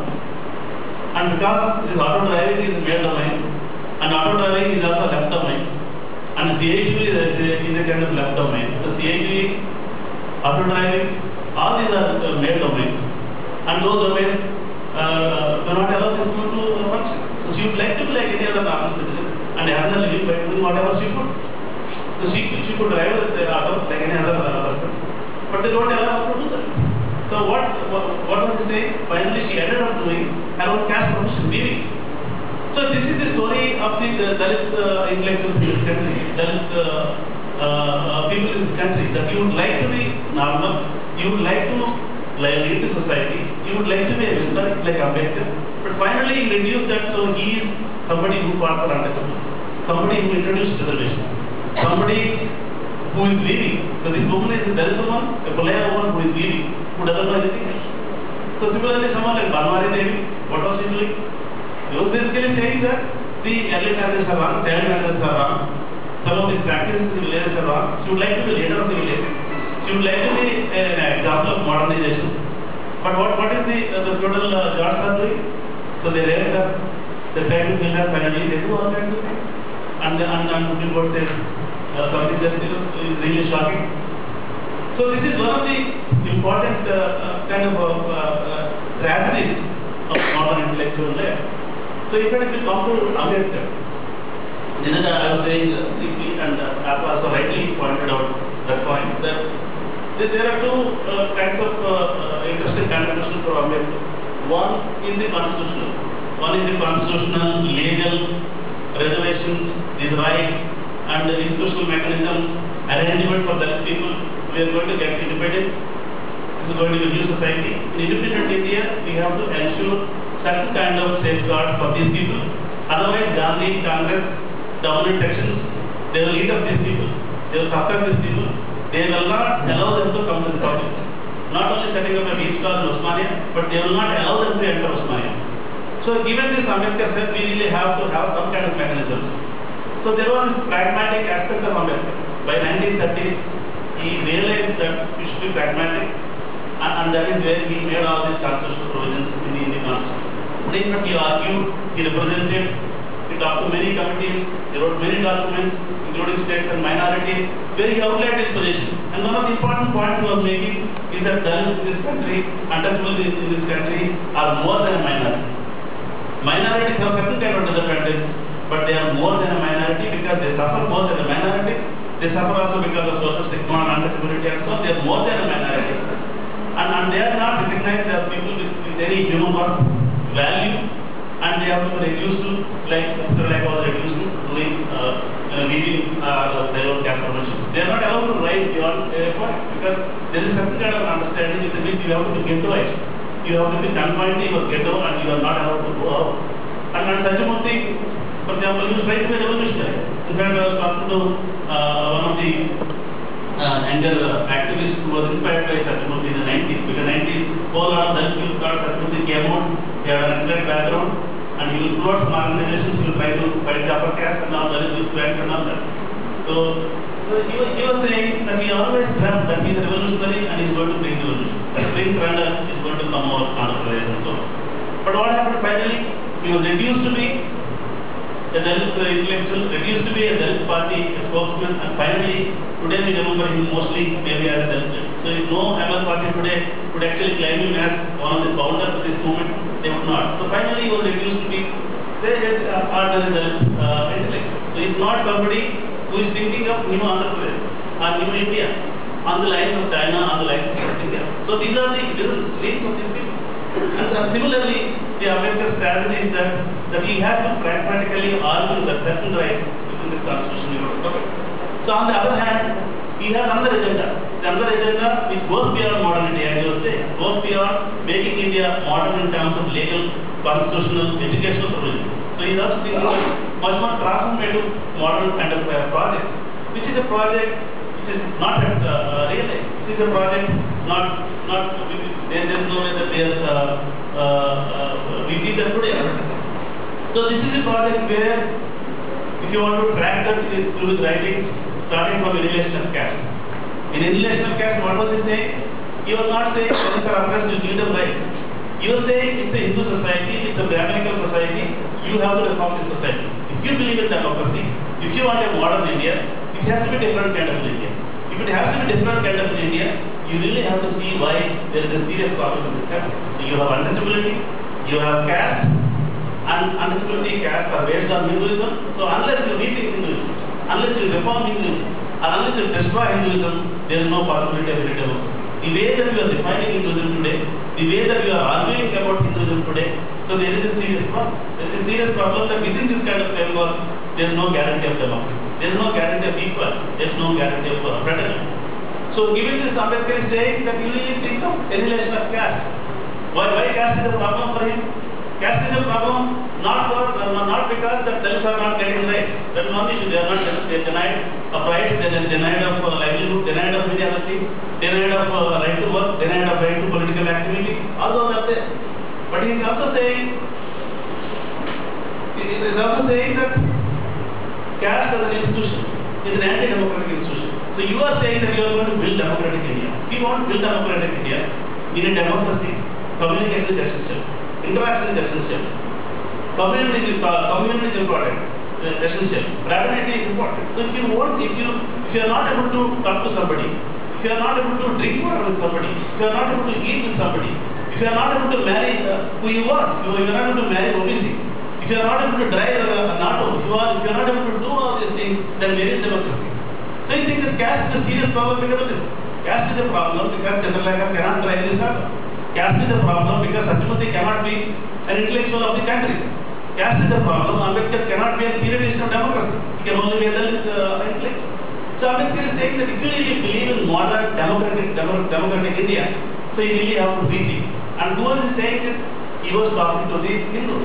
He was talking to the reformist Hindus in Punjab. He was saying this. And similarly, if you come to the later part, when he realized that there is a independence is coming, he wrote the states and minorities. States and minorities is a text within his own constitution. In fact, Indian constitution is not Ambedkar constitution. Indian constitution is a document that he negotiated with other people. Negotiated with the most powerful dominant section, negotiated with what our Tata would call the reason, argument, and he could win over to certain extent, and he could actually institutionalize certain provisions. But that is not his constitution, because the constitution recognizes right to property, recognizes many other aspects. But in that constitution, again, as you rightly pointed out, there was this section called directive principle. So directive principle is one area where you can really see Ambedkar's vision. But directive principles are not principles that you can enforce. They cannot be legally enforced. They are only, those principles only tell you that the vision of Ambedkar. The vision of Ambedkar, which is unrealized, it is not implemented, it is not cared for by our government. So they don't want to implement anything in that particular way. So to supplement that, we have this states and minorities. So in the states and minorities, we have this agenda of nationalizing land, nationalizing wealth, and breeding. And also again, the Tata was actually saying all this when speaking, that he did not simply argue for equality very mechanically. Because there is a problem in India if you argue for equality. Because the language of equality is also appropriated by the upper caste. Like now the APP appropriated the language of science, appropriated the language of modernity. So the opposition to peace, they are not arguing on any traditional lines. They are exactly arguing on the scientific level.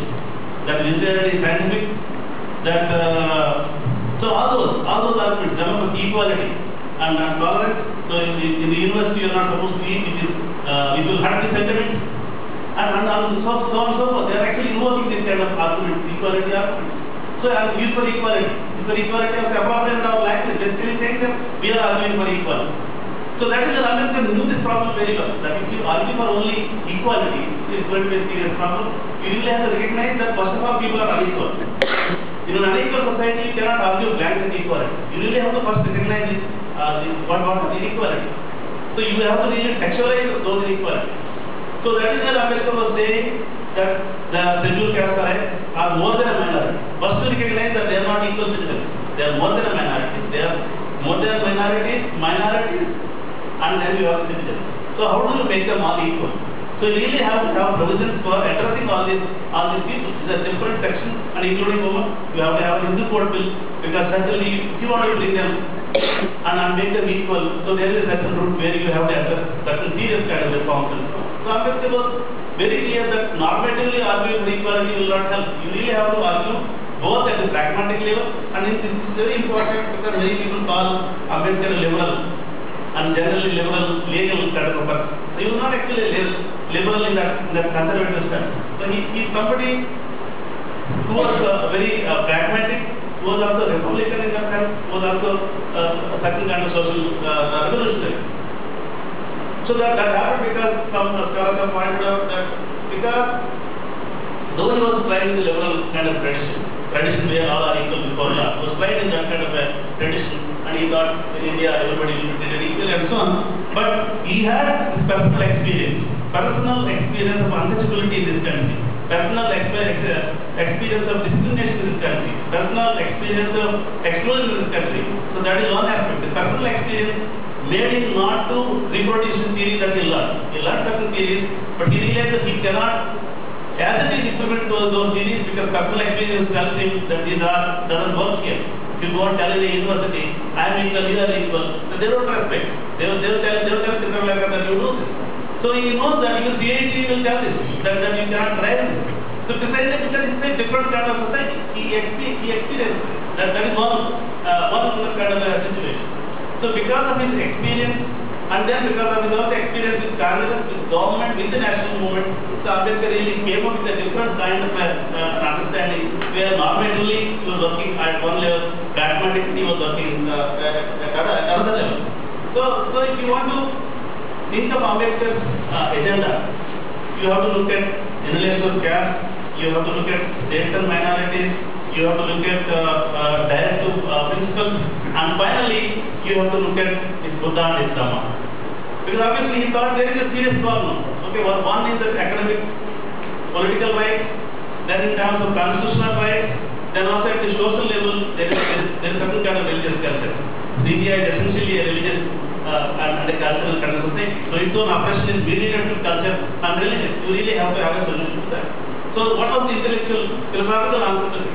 In fact, the Osmania students are saying in the AVP that our answer is philosophical and political answer. We are not physically resorting like burning the birds and so on. We are answering philosophical. So this comes from Ambedkar, because Ambedkar really thought that he had to respond to the tradition of the Sankara, the tradition of the Brahminical tradition. Intellectually, philosophically, he had to reflect. So that is Buddha's Dhamma, where he said you really have to rethink of your own religious and social culture. So there is this transformative, modern and very democratic kind of agenda in Ambedkar, which is something that we've all completely ignored and forgot. And this is something that really, if you are thinking of Ambedkar's vision of modern India, it is not just about that he argued for the God reservation and all these fellows are here, they create example, but he was actually arguing for the society. He is arguing for completely reorganizing the entire society. He is arguing for women, he is arguing for minorities, he is arguing for many other people. That is it, because he was truly a democrat. Democratic in his thinking and his practice. He could really see through these connections. So in fact, the other point that Kaka was saying before I conclude in 2 more minutes is that, so what is this idea of modernity or modernization? It is also something that has to do with your own changing of yourself. So the challenge is not to challenge the dominant and challenge them and get your right, but also build some kind of a self-reflection that you really have to be self-critical. So this is where I think our university students particularly, it's important that you really have to take this challenge very seriously. If I see at this university where you see one day one girl was collecting flowers at midnight at 1 o'clock. Some 3 days she was collecting. I said, okay. So in this university, students can collect flowers at 1 o'clock in the night. Then some boys and girls will be playing the shuttle. At 11 o'clock, at 12 o'clock, and so on and so forth. Morning 6 o'clock was coming from work. Some girl was kind of working on the computer on the laptop in the garden. So what I am saying is that there is certain kind of freedom you experience. You don't have to think of morning breakfast, what happens, what will happen to the child, and what to earn, nothing. Absolutely free in the university. But that freedom also gives you a certain kind of challenge of changing yourself. If you don't want to change, if you don't want to be democratic, if you don't want to interact with other people on that place, if you think that you want to dominate and get your own and enjoy, so I think that is something that you are not learning anything from Ambedkar. So Ambedkar also transformed himself drastically, and he will change himself when he was talking to other kinds of people. So that is the other challenge of modernization. Whatever other is. So that serious challenge you have to take into consideration. Then only you will realize that there is some kind of unity. There is a meaning of what you call SC and OBC unity. Otherwise it becomes an empty kind of slope. So that is where I want to end with this example of the peace struggle. It's a very, very important, interesting kind of struggle, not in the cultural sense, in the political sense. It's a very important kind of struggle, because it is a struggle that helps maybe to build certain kind of unity among the oppressed community. It's a certain kind of identity that is really provided. And it is also importantly political, because historically there is this one argument that these communities are completely useless, they have no resources, they are untouchable, unseen, they have contributed nothing, so they have to give up everything that they have been brought up. They have to give up all their practices, good practices, cultural practices, social practices. They have to become completely something new. So this is the assumption that we have always worked with. But here is a challenge now. Some of these communities wanted to recognize what is called self-worth, what is called human worth. So we are also human beings, we have dignity, we have a culture, we have our own tradition, we have our own practices, and which should very well be part of modernity. It should very well be part of Osmania University. These are not personal and so on. In fact, what are the other arguments that they are advancing? The argument by the other groups, the AVP and other kind of groups, are in terms of if you eat beef, but one person was arguing on TV yesterday, that actually makes your brain dumb, and also it makes you cruel. So if you want to think of all violence in the society, because you are eating beef and meat. So if you eat vegetarian food, there is no violence in the society. So we know that there was this Dade Masjid, there used to be there, and this is the same fellows who have demolished it, and they eaten all the vegetables and they ate it. And the same fellows have done this in Gujarat 2002. In Narendra Modi, they have been meeting with people and they are doing. So this is something, this is nothing. So this is nothing to do with the vegetables. This is nothing to do with the vegetables or feed. So my point is about that the very fact that you don't want to recognize a section of people as equal. Even today you don't want to recognize that there are a section of people and they have certain rights and they are human beings. You still want to hold on to your old idea that you are superior and you will decide what one should eat. But the real challenge is in terms of they want to decide what is to be cooked and what is to be eaten, what is normal, what is good, what is healthy, what doesn't lead to cruelty, what is nutritious. So they tell us that vegetarian is nutritious. The whole point is about whether beef is nutritious or vegetarian is nutritious. That is not my point. My point is that you don't have right to decide. You don't have bloody right to decide that you don't decide. You don't have right to decide. And we don't want to listen to your arguments. We don't want to listen to your arguments that we perpetuate cruelty. We perpetuate instability. We don't want to listen to these arguments because we have seen through these arguments. And when complete different, what are the other arguments? That it hurts the citizen. And it hurts the citizen.